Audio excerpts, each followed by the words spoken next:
Hi, Muchismo Eugene. Welcome to another video from Exit Strategy. Please like, subscribe, share, and give the video a thumbs up if you found it helpful, and pass it on if you believe it will benefit someone else. I would appreciate that.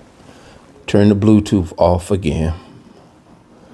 I'm so sorry, guys, but all the connecting and disconnecting, you know how electronics are. The twins are here right now. I just picked them up from mom's. So we're going to talk about Disney World. Sorry to have you guys wait this long for the rest of this story. This is part 5 of why you have to leave the narcissist for good. Now, I talked about my first wife. I was married to her for 10 years. I took her through a lot as a result of my alcoholism and a lot of knockdown, drag outs. I went to prison. Now we're coming up upon release. My wife, my son, who was 6 months old when I went in, is now 4 or 5, and my daughter is 4, a year younger than him, who I had never physically touched or held. This is the first time I'm able to pick her up. So they come through the alleyway when they released me and let me out in the corridors as a free man. And that feeling was a little unnerving, but I'll tell you what happened when I finally saw them.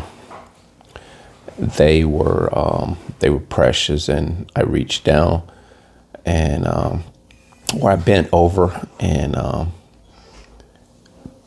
asked my daughter to come to me, and of course she had seen me on pictures, because you take pictures when you're inside. Now, one thing I never let my children or my wife do when I was in, she's never been to visit me when I was incarcerated. However, she did come to visit me in the county jail on one occasion of the many in and out of the county jail. And that's a story in and of itself, because this is one of the blackouts I had. And I essentially, I jumped on her in a blackout rage, and she came to see me 2 weeks later. And let me tell you, is this may be triggering for some of you women of domestic violence, but I have to be straightforward and honest. And I've told this story to a lot of people, and I don't take pride in talking about it. But us men who have turned our life around, you have to tell the whole story. She came to see me 2 weeks later, and she still had, for lack of a better word, the blacks under her eyes, black eye, black and blue right here, where I essentially, I guess, had jumped on her in an alcoholic rage. And she came to visit me in this county jail. And when she came through, they say, you got a visitor. I went into the visiting room. She's sitting across from the table, and I walked in, and as I'm getting ready to sit down, I'm like, what happened to you? And we sit down and we reach across the table and we hold each other hand, and I'm gripping her hands. I'm like, what happened to you? Who did this to you? When I get out of here, I'm going to explicits. And she said, you don't know who did this? And I said, no, I'm in jail. Why would I know? She said, you did this. And I'm here to tell you guys the feeling that came over me. It was an emptiness that I couldn't really, I couldn't capture the emptiness at that moment. It was kind of like I really didn't doubt her, but I doubted that I did what she said I did, if that makes any sense, because I had no clue who really did this.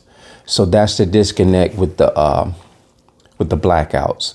I had known what a blackout was prior to that. And later, I didn't realize that's what it was until actually I was in prison, and I began to go to like different groups, NA, AA, Al-Anon. I went to all of that stuff, even though I've never done illicit drugs. I sat in every type of rehabilitation class that they offer, because I wanted to know everything I could about these different types of, some say disease, these addictions. I wanted to know, I wanted to hear. And more so, I wanted to see what there's some correlations, parallels to what we all go through, because I was seeing some, like I told you, you would hawk your I would hawk my personal possessions, my wedding ring, hawked it so many times I couldn't get it out. And I ended up lying to my wife, telling her it fell down the toilet. So the manipulation and all this stuff that comes along with addictions, this is, they're parallel.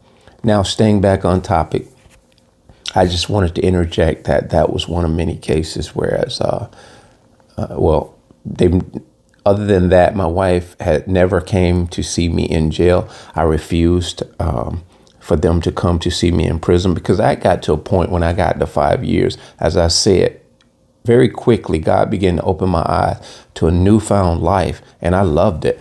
And I just, it wasn't a sense of pride. I just felt like to own up to what I did, to why I was there. I didn't think my family should be burdened to come see me. So I think, deprived myself of that luxury of having my children come inside of those walls and physically see me, to which I didn't want that to happen. I forbid that to happen. And to this day, my children have never had to visit me in a jailhouse. My parents have never visited me in a jailhouse. My sisters, my brother, so that's something I take pride in, because those of you who have gone to visit family members, not saying you're wrong for doing that, but I'll tell you this: the inmate themselves should feel a certain responsibility of being there. And if it's a short sentence, 5 years or less, I think that is something that inmates should deprive themselves of, that luxury. And I ended up giving up the cigarettes in jail or prison in '98, which was a year in. And consequently, it was for the long haul. I haven't smoked a cigarette since '98. Now, I'm emphasizing this because even though my wife didn't come to see me, or I forbid her to let the children come see me. And they were in New York, by the way, too. So she would have had to fly down, and that was an expense I didn't want to put her through. But she did, however, take care of me. Weekly, I would have enough money to go to the canteen. I was smoking cigarettes like I was on the street. And so these luxuries, although I was afforded these, I gave the cigarettes up in '98. So that was a very, very big expense that was lessened. But I called her almost every day, collect. So the phone bill, even back in the '90s, was probably $400 a month. And so, and her being a nurse, she never complained about it. And that was how I was able to connect and stay connected with the children, through pictures. And I would talk to them and, say goodnight to them and tell them, give me a kiss through the phone. So we formed that type of relationship, that bond. They were able to hear my voice. So when they came to see me, to pick me up, that was actually the first time that they stepped foot into a prison, and it was the last time. And so we went to Disney World. We had a great time. She already had tickets and everything. That was a surprise to me. I didn't know we were going there until we actually got ready to leave the prison. And so it was a hell of a bonding time. The kids, we were, crawling through the little caterpillar tunnels, slides and whatnot, and just having a good old family day. And fresh out, I really just, because when you get out after 5 years, I think we went to eat first. And so I could wind down a little bit, but I wasn't out of tune or out of touch with society, but it was kind of like getting my feet wet all over again. And so the Disney World thing helped, I think, in a big way, because there was so much going on at the time when you go to these amusement parks, until you're amped up anyway. So you don't really have time to pay attention to, or stop long enough to pay attention to, the fact that things are going a million miles an hour around you. And so, because everybody's on the same plateau, everybody's having fun, mingling, mangling. So we saw Mickey Mouse, Donald Duck, and at the end of the Disney excursion, they have what they call the light show. Anybody who has been to Disney World know that that is what you really want to stay for. When a lot of people will be heading towards the gates, feet hurting, just exhausted. But I would encourage you to bear it out at the end and stay for the light show. That is something that will be memorable to the children as well as you. And so we leave Disney World, head back to New York. I think, rent a car. We drove. I want to believe we drove. I don't even know if we drove or took the plane. I think we did. We drove. And so got a hotel or whatever on the way back. And we just had a good time. And so now I'm back in upstate New York, which is where I've been ever since 2001. Got out. I took about 6 or 7 months off before I actually even endeavored to look for a job, because I went through what they call the transition program in prison. Is where just a little short program. I think it's 2 or 3 days or even 1 day. You go in a couple hours and they kind of instruct you on how you should transition back into your house, into your household. You don't readily go back and assume the position of breadwinner, authoritarian, leader, or man of the house or any of that. You're just a fly on the wall. You just observe. You be subservient. Anything you ask and request or inquire if your mate needs you for anything, what can I do to help? You ask. You don't just impulsively do or take charge, because they've been taking care of everything that whole time you were away, whether it was 6 months, 6 years, 16 years, et cetera, et cetera. And so that transition class was pivotal because if I had not done that, I don't think I would have been mindful of the fact that this holds true. The mindset the man has, he thinks he has to go back in and assume the position that he's been absent in for a number of months, if not years. It doesn't work that way, and they won't relinquish that position easily. So this is what transition class means. And so I don't know, encourage me to get into that, but it was nothing that I was not willing to do to secure and ensure that I was all the man I could be for the long haul. And so what I'm trying to say to you guys in these part 1, 2, 3, 4, and 5, God is doing some stuff in my life that a lot of people around me and in my life probably don't realize that is for the long haul, myself included. And so going through this stuff my wife went through with me, she was of the firm belief, subconsciously, I want to believe, has to be, that she knew one type of man.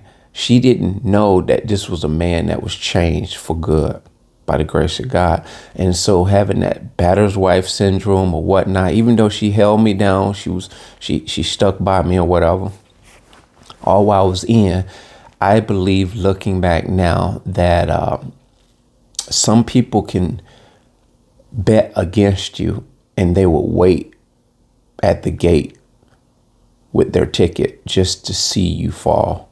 They'll have that hot ticket just to come into that show, just to see you fall on your butt. I'm talking metaphorically.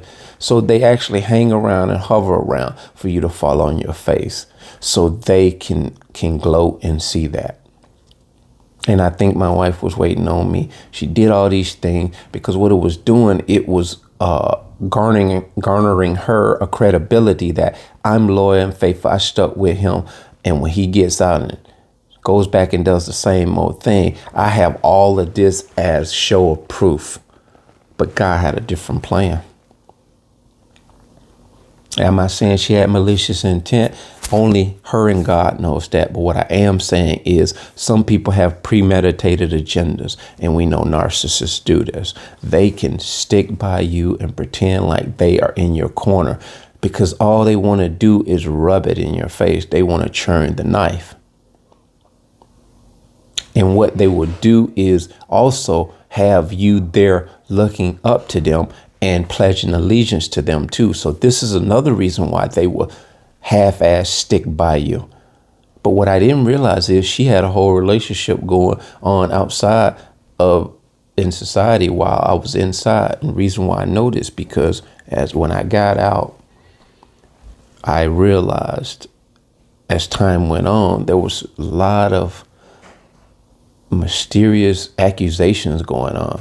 It was a time where I would walk in the house. She asked me, why are your eyes so red? You smell like you've been smoking marijuana. And I told you guys this before, and to which I replied, you know I don't smoke marijuana. And I said, I'm a grown ass man. If I want to smoke marijuana, I can do that. I said, why would you even accuse me of that? And ironically, when I first met her in 93, she smoked marijuana recreationally. She was more like she would smoke it with her girlfriend because her girlfriend smoked. So she was one of those, like a lot of us, just people pleaser. She was just doing it just to be accepted. And maybe she was just doing it because that was something she was doing on the low to calm her mind. I don't know. But she was a nurse traveling.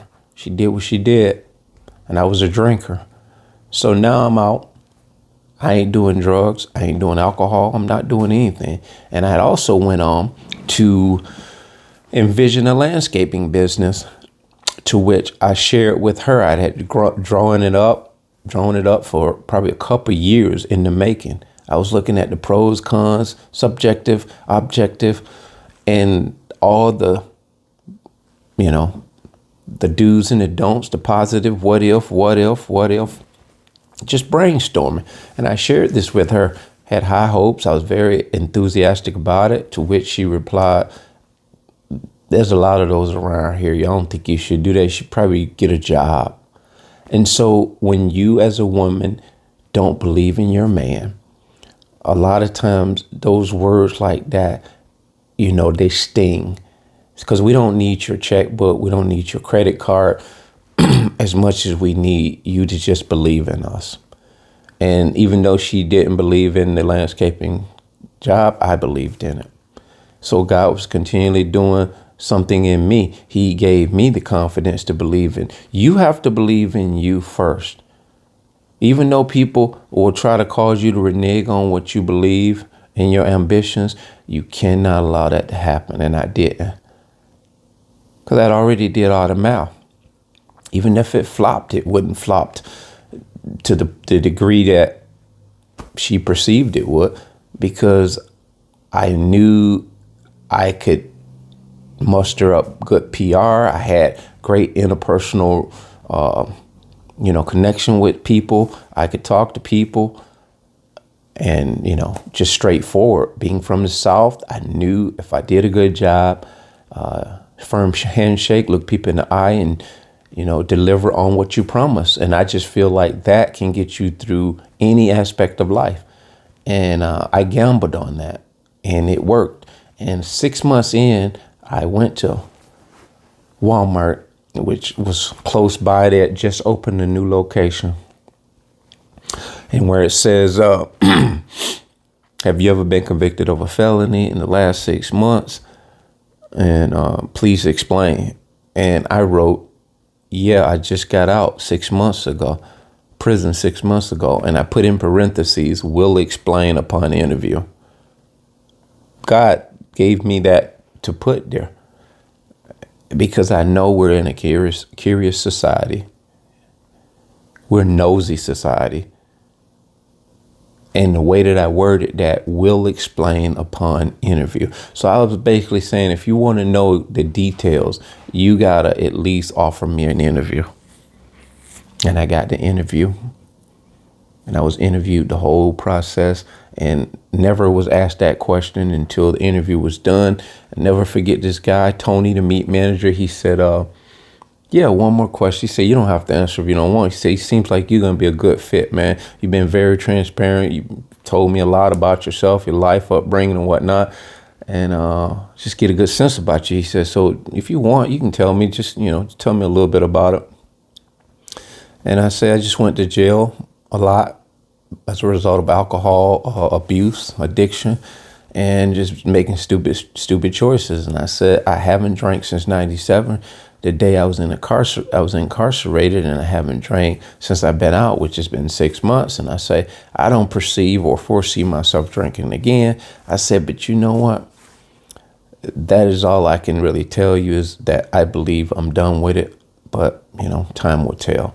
And so he left it at that, shook my hand, gave me the job. I ended up losing that job because of an interaction me and the wife had, which was started with her gaslighting me. Now I know what this is, accusing me inside of the store of just other things that were not even true. I even got mailed to my house a paternity test of a woman that I didn't know personally, but I knew of, that worked at a service station that I would frequent on lunch break. And I didn't know it was that woman until I went to the courts. So the first one came to the house, I threw it in the garbage because I'm like, I've been sleeping with nobody. What the hell is this? And so I just paid no mind. A subpoena. And so thinking that would go away, but I'm out of the loop. I've never been subpoenaed for a paternity test. And so another one came. And so my wife intercepted that one and didn't let me know she had intercepted it. So she had held that secretly for weeks. And she brought that up. Oh, you the one got another woman pregnant? I was like, nah, I got a paper like that a couple weeks ago, and I threw it in the garbage. I said, I haven't been with anybody. I started working, I come home. And so to which you got to understand, you saying that to your wife, she knows your past. You've drank, you're just unreliable, not so much unfaithful. Although I was in nightclubs and getting phone numbers, that was the extent of my cheating. Then I come home and have all the numbers still in my pocket after my wife did the laundry. Like, oh, where'd you get these numbers? I'm like, they forced these numbers on me, just a poor liar. So thank God alcohol actually, it actually saved me from actually potentially getting involved with women to strong degrees. Beyond getting their numbers in a drunken stupor and a party, that would be it. Because a lot of times I wouldn't even realize I got the numbers in my pocket. So this is an incident where she began to just gaslight me, and with proof of the numbers, obviously. But at this one occasion in Walmart, I got the job. I'm like a year in almost. So I'm reprimanding my son, who asked me for candy. And I told him, no, you have a whole cart full of stuff, guys. It's 9 o'clock at night, whatever time it was. We're heading home. It's going to be bedtime. Maybe you can eat some candy that you bought in the cart tomorrow. And so I told him no. I look over and he's yanking her shirt and pointing.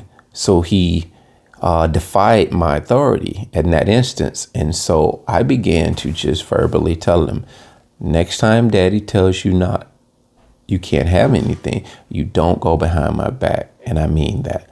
And that was the tone, that was the directness and everything. And she replies to me, why you ought to always embarrass us when we're out? You must be trying to impress your girlfriend at the register here. And so this is the nonsense, the barbaric nonsense, pairing me with a cashier that just happens to be there as I'm reprimanding my son, as a lot of parents tend to do, openly. Sometimes openly reprimanding your child and bringing about a certain amount of embarrassment. That child thinks twice. At least that's how I believe certain instances things work out. But this was not a big deal. The cashier was not moved or amused. And anybody with any kind of morale would have said, he's old school. That is how you raise your child. And so this conversation ensued. Oh, she responded after that. That wasn't enough. She said, you're the one with receipts in your pocket from Party City or whatever it was. And what had happened, I went to this Party City store to get a T-ball frame because working at Walmart, I was looking in the aisle frames and I was trying to find a picture frame to get that was small enough. It's like wallet size or smaller than a wallet size. I don't know if you call it wallet size, but they had none in Walmart where I worked. And so I was talking to a coworker and she said, go to Party City right up the street. She said they have over in the wedding section, they have these very, very small frames, because I was showing the picture to everyone. I was proud of that. And so she suggested to go there, and I went in, and the frame was like 90 something cents. And I almost bought a couple of them, but I only had the one picture. So I got the picture, and it was a 90 something cent receipt in my pocket. And so with her accusations, you're the one with the Party City receipts in your pocket. And I went on to express to her, well, was a T-ball frame that I bought, 90 something cents, you in my pocket. So I really got upset because I was like, you all in my pockets, and not even just in my pockets, because she's my wife, emptying my pockets as she washes. Nothing wrong with that. But in the way that you're harboring these offenses that's nothing. And so I got upset. We get to the parking lot. As I'm trying to put the grocery in the car in a very, very calm fashion, I guess she was continuing going on and on about something. And at this point, my life is good. I'm not just angry man. I'm not aggressive. We don't have any issues. But what I didn't know is the wife had to find something. I didn't fail. I didn't go back to alcohol. You have to understand, I didn't do these things that she anticipated me doing. And what was happening is I was not failing fast enough. I was not failing the test fast enough or at all. So she had to super accelerate this because she has a whole relationship behind closed doors. And this was with a law enforcement officer. And so, not to belabor this, guys, I began to just throw the grocery in the car. I mean, I was just throwing it, breaking eggs and everything. At that point, her gaslighting enraged me because I felt betrayed, or I felt like she was doing this dirty, low down stuff behind my back. And I got both hands on the table. I come out of, it made all of that, it overshadowed all of her waiting on me and taking care of me and holding me down the 5 years I was in. Now I began to see a different person. Like, this woman seemed like she was deliberately trying to see me fail. But I couldn't put it in context in my head at the time. All I knew was it upset me intensely. And she did it in front of my kids. That's what gaslighting is. They will do things to cause you to get super irate, and they'll stay calm. This is one reason why I believe my wife was a narcissist. Covert at that. Throw the rocks and hide her hands. I didn't do nothing. It's all him.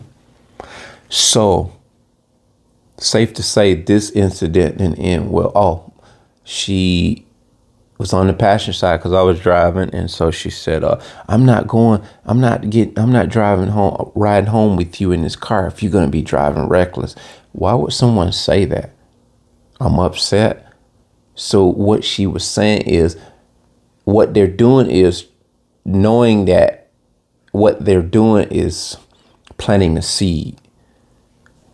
With no intentions of driving reckless at all. Got my kids in the car. I'm upset, but I'm not that off my rocker. So they present a certain type of elements into your mindset. And so I put the car in reverse. I'm backing out of the parking lot slow, obviously, because I'm being mindful of cars and people. So I'm not reckless. And so she attempts to open the passenger door, and like she's going to get out of the car. So the car is rolling back. So I reach across her lap and grab the door. It's a mid-size sedan. I got long arms. And so I reach across and shut the door. And like, what are you doing? I'm thinking she's going to jump out of the car and try to, do something stupid make me hurt her. And so in shutting the door, she reaching across her, she moved her head towards the door. And when she did that, I slammed the door. And so the door hit her right here. At this point, I don't know, it hit her right here. All I hear her say, "Oh, you shut my hair in the door." And I said to her, "I don't give a explicit about your hair. You trying to jump out of the car, try to make me run over you. What is wrong with you?" And so I'm still composed, verbally upset, but I'm not enraged and driving reckless. So I back out, put the car in drive. So we drive. So she stays in the car. So we drive 10 minutes to the house. We get home, put the groceries, the groceries just a mess. So she gets out of the car as soon as we pull in the driveway and goes in the house. I don't even think she takes any groceries. She just gets out. I'm thinking she's just angry and pissed because I'm showing no regards towards her at all because she's pissed me off. And she comes back out 2 minutes later or 30 seconds later. "Look what you did to me. You hit me. You going to jail." I said, "I didn't hit you. What are you talking about?" She said, "Look, you mean to tell me you didn't hit me? My eye is cut." And I was like, I'm searching my mind. I was like, the door must have hit you when I reached across your lap to shut it back when you tried to jump out the car. She said, "You hit me." I said, "I didn't deliberately hit you." I said, "But I, however, am responsible for that on your eye." I said, "You're saying that like I deliberately did that to hurt you." I said, "You must have leaned towards the door as I was shutting it." And so I went on to tell her, I said, that was unintentional. It was an accident. And I think she probably had already called 911. So my point to all of this, guys, she called 911. I believe she called 911. But looking back at it, I think she called this particular police officer on speed dial because this is the particular officer that she was sleeping with. And I know that because of certain factors that played out as time went on. And there's so many layers to this. I would hope to go into part 6 and talk to you guys about that. So part 6 would probably end this video or end this segment of why you should leave the narcissist for good. And so till next time, bless.